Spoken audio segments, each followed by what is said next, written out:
First of all, welcome to the channel and thank you for stopping by. When time permits, please consider subscribing. I would greatly appreciate it. All right, today we are here to talk about the single biggest expense I've had on my KTM 390 adventure, and that is purchasing tubeless spoked wheels off of eBay from VMX. There's also a company in California, it's the exact same company, and you can go directly through them instead of eBay. But essentially what you do is you spend $1,250 with shipping added on top of that to purchase tubeless spoked wheels that the claim is are based on a BMW wheel, maybe. They certainly do have the outside lacing like a BMW. And what you get for that is what appears to be an extremely well-made wheel, front and back, for this bike. Now, the price at first to me seemed kind of high for a set of wheels, but there really is very little competition. When I purchased these, at that point, KTM had stopped selling their wheels, and even though those wheels are for sale now, they still require to use a tube, which I certainly do not want to get back into tubes. I have one tubed bike, and that's just plenty.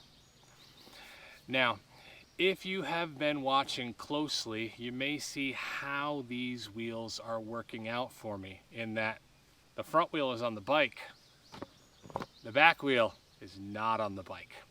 And we'll get to that later. But first, let me tell you how I felt these wheels were when they were both on the bike. Starting at the front, this has been perfect in every way. It mounts right up to the bike with absolutely no problems. It appears to be the exact width of the OEM wheel. I've hit it on a million potholes and a half a million rocks, and I've banged it up. I've run into things at high speed where I nearly went over the handlebars and that wheel just took the blow. It is still true and perfect in every way. Nothing to say but great things about the front wheel. Now let's talk about the rear wheel. Putting the rear wheel on, and I should have known something was wrong when I did this. I mounted the rear wheel and I thought that it was a little bit tighter than the OEM wheel. It spun, it was fine, but if you were to just spin the OEM wheel and then spin this wheel, it definitely was not as free flowing. And I've got to accept some responsibility here. When it wasn't that free flowing, I should have had someone qualified to look at it, but I didn't. I mounted it on the bike and I rode it. And at first, nothing seemed awry at all. It was true. It lasted through all of the abuse of the front wheel. Anytime I pulled it off to check it to see if these were crappy Chinese products and there was going to be any kind of problem, it was fine. It was absolutely fine. However, I did notice on my trip to the Palmetto ADV rally that when I first would hit the gas and would slowly move up to go through lights or make turns, it's like this bike is not rolling as well as it should. And while at the Palmetto ADV Fest, I didn't really have time to look at it. I didn't have time to get into it and pay attention. I was having fun. I was doing things. But as soon as I rode back here to Tennessee, I pulled the wheel off and I noticed I've got play. I'm thinking, oh no, the bearings went on it. And when I pulled the wheel off and took a look at it, I noticed that the cylinder in the center that is held by the bearings wasn't actually staying put. It was free moving. You could get in there and move it around. So I knew the bearings were shot on a wheel that had 4,000 miles on it, maybe, if that. And I knew it was a problem. So I took a video of what the bearings looked like and how I could move the internal cylinder, and I contacted support. I left them a message, and within 1 hour, a gentleman was texting me with a response. And we talked for a couple of minutes back and forth. I explained to him that it wasn't feeling smooth any longer, and that I'm pretty sure this moving cylinder in the center is not right.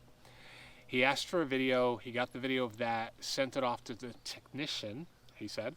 And the technician said, looks like the bearings were not pressed in properly. So these bearings came pressed in, and that means they made a mistake assembling these. So what he said to me was, we're going to replace the parts for the failure. And at this point, I'm elated. This is great. This is fantastic. You know, things happen. However, then he told me that I have to pay for shipping.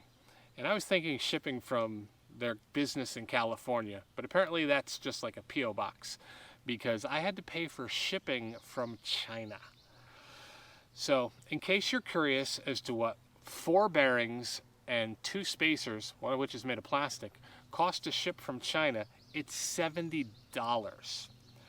So while these do have a warranty, please be aware that if you need anything, you will be paying for the shipping, and it's kind of expensive. Now, I gotta say, up until this point, support is amazing, just fantastic. He's timely, he's responsive, they just want to make me happy, and they shipped those parts out in less than a day. I got those parts in 3 business days. It was amazing, just as he said it would be. Now, unfortunately, I didn't get all of the parts. I got the inner cylinder, I got the inner bearings, and I got one of the external bearings, but not the other one. Now, this is not a big deal. The bearing to replace it and the bearing cover was $13 altogether, so it's not a lot of money. And in hindsight, I shouldn't have even paid to have it shipped. I should have just bought all of the bearings and gone with my old spacers. If I'd done that, I wouldn't have had new spacers, but I probably would have saved $20. So, brief review. I think the wheels are great. They work really well. However, you may want to, when you buy them, have someone more qualified than me look at those bearings and make sure everything was pressed properly and it's okay. If I were to do it again, I think I would have just taken them somewhere and had new bearings put in. My buddy Javi actually said, hey, they're Chinese, the bearings are probably bad. Javi, you were right. I was not. So, here I sit with my front wheel doing great, my rear wheel, so the VMX, they're very expensive, but if you want an incredibly durable tubeless spoked wheel, which again you don't need, but if you want it and you have the means, they're a really good product. If something happens to them, they will ship you all the parts. They're not going to argue with you or fight you on it. That's great. However, since all those parts come from China, it's not inexpensive to get them shipped to you. And other than the spacers, which they are custom, they mentioned you cannot use your spacers. There are no spacers you can get off of the shelf or off of Amazon that are going to fit. Unless you need spacers, you can buy most of the parts here in the United States and not pay for that shipping. So if you're one of those guys like me that you really do want some spoked wheels for whatever reason, I think they're mostly aesthetics at this point, you know, feel confident in buying these. Just if you're not a mechanic, have somebody look at those bearings and make sure they're going to be okay for you. All right, if you stuck around to hear about Frank's folly where he spent too much money and then didn't know the product was assembled improperly, thank you, and I appreciate it. Take care.